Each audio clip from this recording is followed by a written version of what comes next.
I'm not the kind of person who gets scared easily, you know?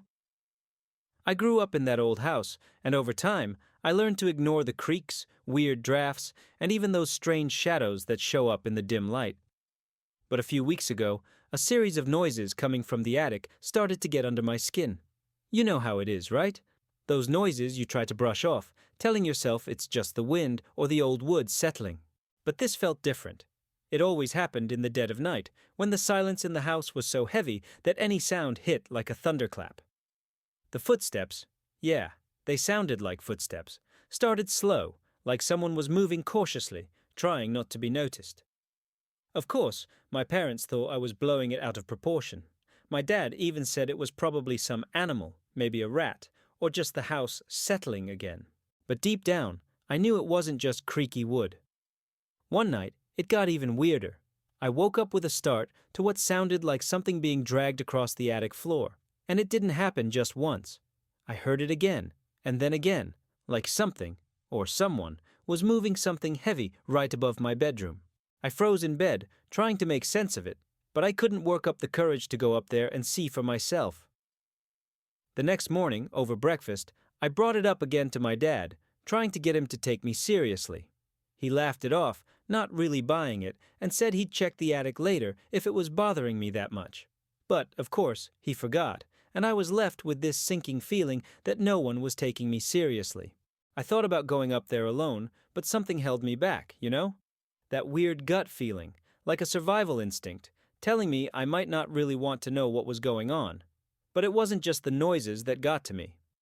Little by little, I started noticing some of my stuff out of place. Nothing major, but just enough to mess with me. A pen that had been on my desk suddenly on the other side of the room, my sneakers that I always leave in the same spot, now facing the wrong way. Stuff like that. I kept questioning myself, thinking maybe I was just being forgetful or overthinking things. But deep down, I knew something wasn't right. That's when I decided I needed proof. So, one weekend when my parents were out, I grabbed an old camera we had lying around and set it up, pointed right at the attic hatch. I had to know what was going on. For the first few nights, nothing happened. No noises, nothing on the camera. I started to think maybe it really was just in my head and I'd blown it out of proportion. But then, on a Saturday night, it happened again. Those faint footsteps in the attic.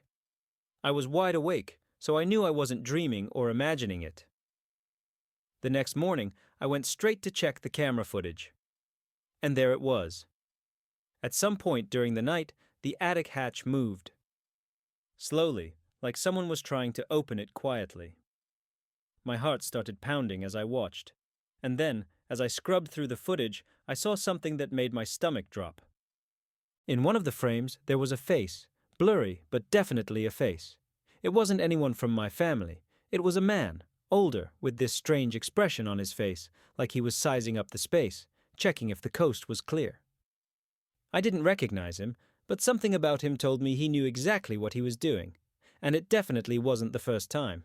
I was in shock watching that video, and the first thing I thought was that I needed to show it to my parents. I waited until they got home, and as soon as I had the chance, I showed them everything. My dad finally got serious, and I think at that moment he realized the situation was way worse than he'd thought. We decided to check out the attic together, but we didn't find anything unusual, just some dusty footprints that no one had noticed before. Still, that video didn't lie. Someone was definitely getting into our house, and I couldn't figure out how they were doing it without anyone noticing. But then, things got worse.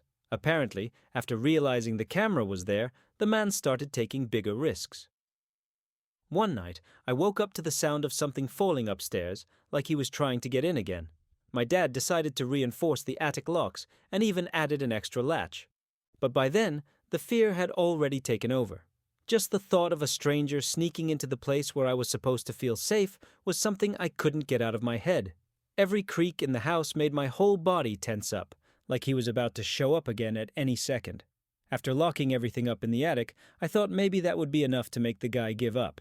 But even so, I kept waking up in the middle of the night, always with the gut-wrenching feeling that I was being watched. I started having nightmares, and my routine fell apart. Every little noise sent chills down my spine, and I couldn't stay home alone without feeling like he might try to break in at any moment.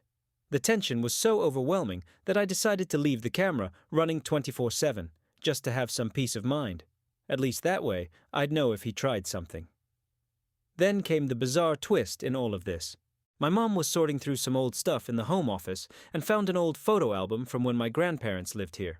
As we flipped through it, one photo caught our attention. It was a portrait of a man, the same face I'd seen on the camera, with that unsettling look. We asked my dad about it, and he told us the man used to be a caretaker for the house, working for the family years ago. He assumed the guy had left town long ago, but apparently he never really let go of the house.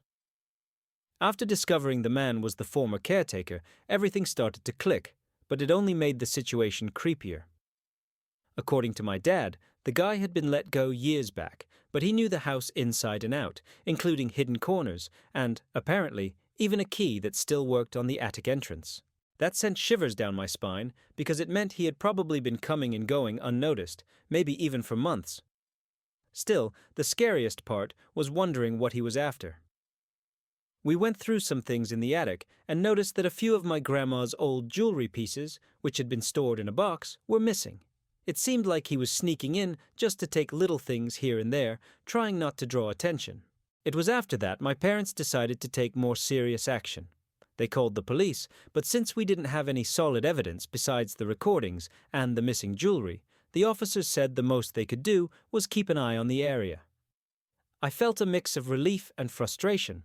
On one hand, it seemed like things were finally being addressed, but on the other, the thought that he could come back at any moment still haunted me. Even with the new locks and the police nearby, I couldn't shake the overwhelming sense of vulnerability. Knowing that man was familiar with every corner of our house and could show up again at any time was a paranoia I just couldn't control. The days that followed were tense. I avoided going up to the attic as much as possible, but I couldn't stop thinking that he might still have a way to get in. The thought that he knew the house better than we did, every nook, every hidden spot, was suffocating. It felt like he knew exactly where to be to stay out of sight, when to enter without arousing suspicion. Even with everything locked up and the police making occasional rounds, I'd wake up drenched in sweat, convinced I'd heard something again. Even my parents, who used to think I was imagining things, were visibly worried. Then, one night, I woke up to the sound of glass breaking downstairs. My heart was racing. I ran to my parents' room, and we all rushed down together. In the living room, we found a broken window. There was no sign of him, but what scared me the most was that the attic lock, which had been secured, was gone. I was convinced he'd found a way back in, like the house still belonged to him. That's when my parents decided it was time to overhaul our security completely. We installed an alarm system, put cameras throughout the house, and replaced every single lock. After those changes, we finally started to feel a little safer. The alarms gave us a sense of protection we hadn't felt before, and slowly the fear began to subside. But to be honest, I don't think the feeling that something's off will ever go away entirely. Even with all the new security, every little noise or creak makes me think he's trying to come back. We never figured out exactly how he was getting in, or if he'd left behind other entry points or hidden keys. The police conducted a more thorough investigation, but didn't find any trace of him. It was like he'd vanished into thin air. Since that day, the attic has pretty much become off-limits for me. Sometimes I catch myself staring at the ceiling, wondering if, somehow, he's still up there watching, waiting for the right moment to return.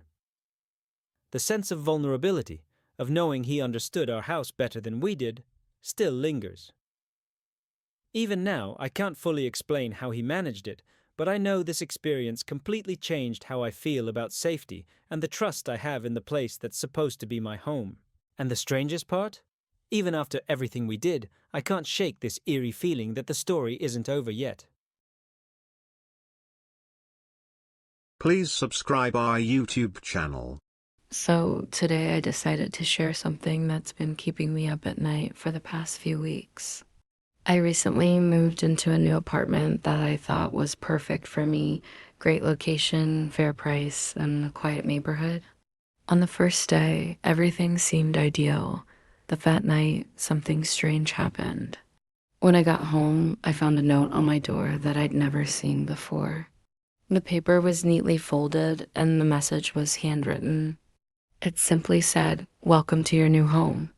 At first, I thought it was just a prank from a neighbor or maybe even the previous tenant. I tried to brush it off, thinking it was just a weird coincidence. But then, on the second day, another note showed up this time. The message was way more unsettling. "Watch your step." My heart started racing, and this creeping sense of fear began to take hold. I had no idea who was doing this or why. I decided to let the landlord know and even contacted the police, but so far, the notes have kept coming every single day. By the third day, things got seriously creepy. The next note wasn't left on the door. It was placed on my bedroom window, right next to where I always keep my glasses. The message read, "I'm watching you." A chill ran down my spine, and I started questioning every little thing I was doing. That constant feeling of being watched was eating me alive. I started taking pictures of the notes to show the police, but the paranoia was already getting to me. I spent the night staring out the window, waiting to catch someone lurking around, but no one ever showed. On the fourth morning, I woke up more on edge than ever. When I went to make coffee, I found another note, this time inside my cabinet. It said, "You can't escape." My heart nearly stopped. I felt like I was losing my mind, that the evidence was right there in front of me. I called the landlord again, who sounded just as freaked out as I was, but still had no answers. The police haven't found anything suspicious either. Completely at a loss, I started researching stalkers and security measures, determined not to let this take over my life. By the fifth day, the anxiety was unbearable. I decided I wasn't going to just sit back anymore. I installed security cameras both inside and outside my apartment, spending hours tweaking every angle to make sure I'd catch anything suspicious. But even with all that, the feeling of being watched wouldn't go away. That night, I heard noises coming from the hallway. For a second, I thought about confronting whoever might be out there, but fear froze me in place. Every little sound felt louder, scarier, and I couldn't even sleep. On the sixth day, things reached a whole new level of terrifying. One of the notes included chilling details about my daily routine, mentioning exactly where I had been at certain times. That's when I became sure whoever was doing this was obsessively tracking my every move. I woke up drenched in sweat, dreading what the next day would bring. I started avoiding leaving the apartment, even for basic errands, and my social life completely disappeared. The paranoia was overwhelming. Every tiny noise or shadow felt like a direct threat. I knew I had to step things up, so I reached out for legal help and talked to security experts, determined to figure out who was doing this and why. On the seventh day, I decided I needed to take more proactive steps. I hired a private investigator, hoping they could figure out who was behind the notes. While waiting for the first report, I kept reinforcing the apartment security, changing all the locks and installing motion sensor lights around the exterior. The tension was constant, and every little sound felt like a threat. I spent the night reviewing footage from the cameras, but nothing seemed out of the ordinary. The overwhelming sense of vulnerability wouldn't go away, and I started to wonder if I'd ever get my normal life back. On the eighth day, I got a note that was different from the others. There wasn't a threatening message this time, just a strange drawing that looked like some kind of unfamiliar symbol. It left me even more confused and scared. The investigator reached out and mentioned they'd found a potential connection to someone who had lived in the apartment before me, but the details were vague. Without clear answers, my mind started spinning, coming up with terrifying scenarios about who could be doing this and why. I decided to open up to a few close friends about what I was going through. But even with their support, the fear lingered, like the person behind all this was always one step ahead. When I woke up, I noticed the cameras I'd installed weren't recording properly. I spent the entire morning readjusting them, checking connections, and making sure everything was set up right. While I was doing that, another note appeared. This one read, "I'm closer than you think." My heart raced, and a wave of panic hit me. I started to seriously question if someone was out there, watching my every move. Acting on instinct, I called the police, explaining the desperate situation. The minutes that followed felt like an eternity until blue lights finally lit up the hallway. My body froze in fear as I strained to figure out where the sounds were coming from. I peeked out the window but saw nothing but darkness. I went back to bed, but the fear kept me awake, making every minute drag on endlessly and pushing my anxiety to new heights. As the hours crawled by, I heard those strange noises in the hallway again. But this time, it wasn't just some faint sound, it was deliberate footsteps getting closer to my door. My heart was pounding out of control as I checked the cameras, but nothing showed up on the screen. Then I heard a faint scraping sound at the lock, and a wave of panic washed over me. Frozen in fear, I didn't know what to do. After a few tense moments, one of the officers suggested it might just be a neighbor playing an incredibly inappropriate prank. I felt a mix of relief and relief that I wasn't alone, but frustration that I still didn't have any clear answers. I spent the rest of the night going over everything in my head, trying to piece together who could be behind the notes and why they'd chosen me. To this day, I still don't know what really happened.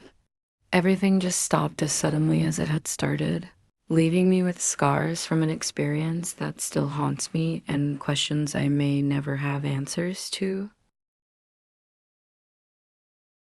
Please subscribe our YouTube channel. My girlfriend, Julia, and I were super excited when we found the apartment. It was in an old building from the 50s, but the owners had renovated everything, giving it this charming mix of vintage and modern. It was our first time living together, and it seemed perfect, spacious, with an open kitchen and a balcony that overlooked a tree-lined street. The only weird thing was what the realtor called the locked closet in the guest room. He explained it was a storage space used by the building management, and we weren't allowed to mess with it. We didn't think much of it at the time. After all, the apartment was amazing, and the rent was affordable. That first night, while we were unpacking boxes, I noticed something odd. The hallway leading to the bedrooms looked a bit different than we remembered from the tour. Julia mentioned something similar, but we chalked it up to fatigue or the lighting. We went to bed late, exhausted. Around 3 a.m., I woke up to a muffled noise. It was rhythmic, like something being dragged across the floor, coming from right next to the locked closet. I got up to check, but the hallway was totally silent, and the noise had stopped. When I got back into bed, I couldn't shake the feeling that I was being watched, even though I knew it was irrational. I decided to ignore it and go back to sleep. But the unease stayed with me. The next day, while Julia was organizing the kitchen, I decided to take a closer look at the door to the locked closet. It was a regular door, but the latch seemed old, with scratch marks around it, like someone had tried to force it open several times. I pressed my ear against the wood and knocked lightly, expecting to hear the echo of an empty space, but all I felt was this heavy, suffocating silence. Like something was muffling the sound on the other side. Julia caught me in the act and laughed, saying I was being way too paranoid and that the noise the night before was probably just the building settling. I tried to brush it off, but that feeling of discomfort wouldn't leave my mind. Things started getting weirder on the third day. We found the living room door, which we always left open for airflow, closed when we came back from a walk. Julia thought it could have been the wind, but the whole building had storm shutters on the windows, so it didn't make sense. Later, while we were cooking, I heard a sound like a click coming from the hallway. I rushed to check, and this time, I was sure the doorknob of the locked closet had moved. It was turned slightly downward, like someone had just tried to open it. I stared at it, waiting for any movement, but nothing happened. Julia thought I was imagining things and suggested we call the building management to check it out. I agreed, but something told me their answer wouldn't fix whatever was going on there. The next day, I called the building management. The janitor, an older guy named Albert, showed up in the late afternoon. He had that look of someone who's seen it all and seemed more bored than concerned about our complaint. When I mentioned the noises and the door to the closet, he shrugged and said it was impossible for anyone to get in there. According to him, the key to that door had been lost years ago, and no one had access to the space since then. He even joked with a nervous smile, saying, "There's nothing in there, just some old boxes and junk." But as he spoke, his eyes kept darting to the door, like he was trying to avoid looking at it for too long. That made me even more uneasy. That night, I went to bed with the feeling that something was off. And in the middle of the night, I woke up again, but this time not because of a noise. The air in the room felt strange, heavy, like something invisible was filling the space. Julia was fast asleep next to me, but I could feel my heart racing for no apparent reason. Then, I heard it, 3 firm, dry knocks coming from the locked door. I jumped out of bed, and when I opened the bedroom door, the hallway was darker than it should have been. The motion sensor light, which always turned on automatically, was off. I stood frozen in the doorway, my whole body covered in goosebumps, and that's when I saw it. The doorknob to the closet turned slowly to the side, then snapped back to its original position with a sound that echoed in the silence. After what I saw, I stayed awake the rest of the night, sitting on the couch with the lights on in the living room. Julia thought I was overreacting when I told her what happened, but maybe to calm me down, she suggested we push a dresser up against the closet door. We did that in the early afternoon, and I have to admit, I felt a little more at ease. But when we got back from the store that night, the hallway was different. The dresser we had pushed was still in place, but it was turned at a weird angle, like it had been dragged and then shoved back in place haphazardly. That was impossible. The apartment had been locked, and we were the only ones with keys. Julia finally started to get scared, though she tried to hide it. Maybe it was the janitor, she said, but the uncertainty in her voice was clear. That same night, the noises came back, but now they were louder, closer. I heard footsteps in the hallway and a continuous sound, like something scraping against the floor. I grabbed a knife from the kitchen. I know it sounds over the top, but the sense of danger felt real. While Julia stayed in the bedroom, I slowly crept toward the hallway, my heart pounding in my chest. When I reached the closet door, the noise suddenly stopped. I couldn't hear anything but my own labored breathing. Then, for the first time, I sensed something different, a strange, almost metallic smell, like it was coming from inside the closet.